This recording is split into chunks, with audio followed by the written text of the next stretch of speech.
Hey everyone, it's Istebrak, and welcome to this month's December video.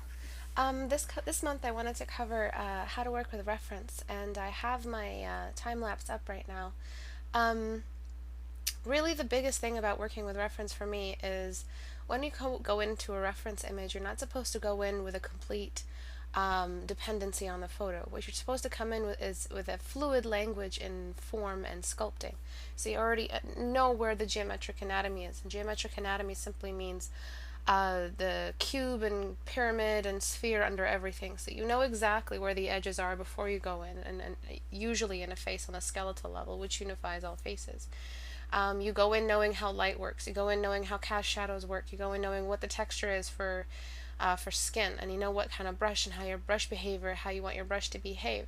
So when you go into a reference, you're really going in to capture that one specific organic face as you see it in your reference, and you want to bring in a little bit of who you are as a painter in there as well, which basically means technique, rules you deliberately break, um, brushes you use, anything that leaves your mark on the painting and on your rendition of the photograph, so it becomes yours instead of the photograph's.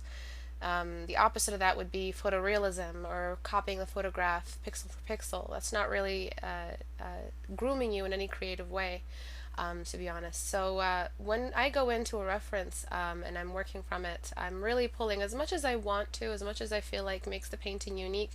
For instance, this reference really inspired me because it's a beautiful feminine face, but the nose is very masculine and the eyebrows have zero arc to them. So I love that juxtapositioning between male and female beauty signatures. I also like the gesture of her face. It wasn't too, or the expression. It wasn't too angry or stern, and it wasn't too happy or soft. It was a little bit of both.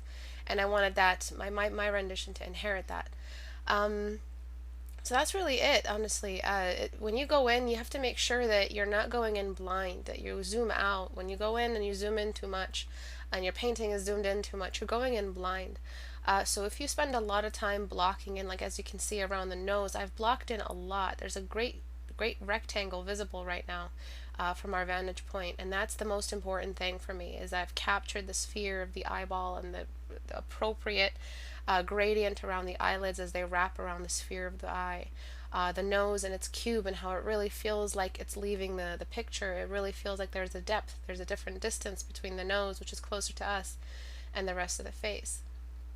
I didn't want to focus, it's kind of like a 14-day challenge format. It really forces me to focus specifically on the face and not on any accessories or props that might enhance or fool the audience into thinking that the painting is really done and that there's really detail. I don't want to give the illusion of detail. I wanted it to be real detail. And the illusion of detail is when you have a bunch of lashes on, when you're drawing every single eyebrow, when you have earrings, when you have hair, and a cast shadow for every hair strand.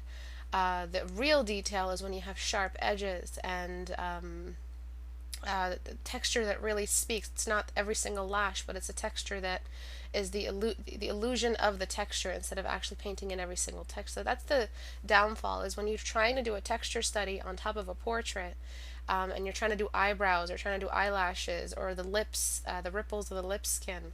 You're going the wrinkles of the lip skin. You're going to throw off the portrait completely. It's either a portrait or a texture study. It's not a mix of both. One has to overrule the other, and the portrait overrules the textures.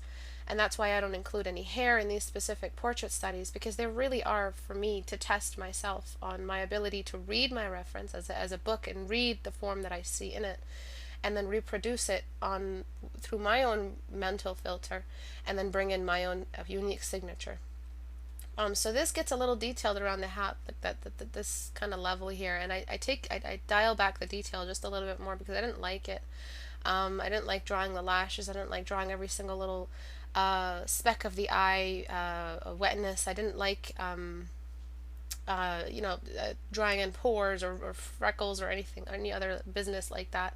I wanted to focus mostly on this successful partial three-quarter view, and I wanted to make the eyes really feel like they're reflecting a more realistic size and tone. I usually depend, like on my creative level, I usually just bring in like this pure blue eye or something like very mystic looking, and I got really sick of that really fast. And I felt like that it's in itself was like putting earrings on a portrait. you were kind of using that blue sparkle in the eye, that mystical, glowy, magical look to make the eyes feel real. And then I started challenging myself. I grew a taste for brown eyes, because brown eyes just completely drown the iris out, the pupil out, and they leave it with this, just like this plain black. And I loved that, because at that point I couldn't lean on the iris and its sparkles to make the eye look pretty. I had to make the eye look pretty with some real anatomy and some real form and measurement and geometry, and cast shadows right where they belong. So as you can see, I completely took out those eyes I was messing around with. It got me, when I took those out, suddenly I was able to focus my attention on the eyeball itself, where the eye illuminated on the eyeball, where the highlights were, the shape of the eyebrows. I really got to throw in some contrast there.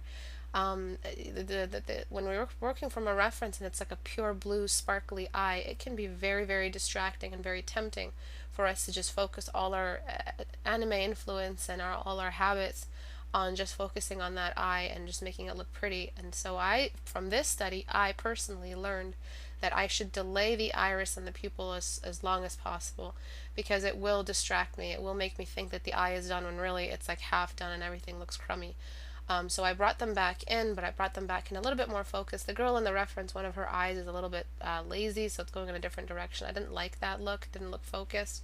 So my version, I got her eyes to be a little closer together, her pupils to be a little closer together for the focus.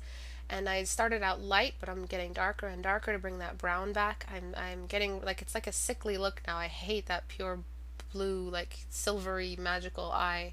It got really old really fast, and as I matured as an artist, I realized that even it solidified, it became concrete, that the sparkles and the glitter don't do anything for your painting. It's all in the form. So here I tried to give lashes a chance. I kind of liked what they were doing for the outline, natural outline, like a makeup kind of enhancement on the face that I was painting, but I eventually took them out. I even took out the light in the eyes, because I felt like still I was grooming myself to depend on these things to make the eye look pretty, to make the face read. And when I took that out, for that moment that you saw the eyes look blind, I got a chance to focus my attention back on the lips, make them feel like they had a bit more volume. And I got a chance to fix up the nose and flip my canvas and really test my ability to rotate, my perspective, my understanding of symmetry on a three-quarter view. And the most complicated three-quarter view, in my opinion, is the partial three-quarter view. You're kind of getting a little bit of both front view and side view. So this is the one I'm always testing myself with. Extreme three-quarter view is so easy, because you get to hide the other eye and shrink it and not worry about it. Not shrink it, but make it less wide. The lips are pretty easy. They follow a very specific curve, but in this kind of partial three-quarter view, you flip the canvas, it always looks wrong for some reason. So that was a great study for me.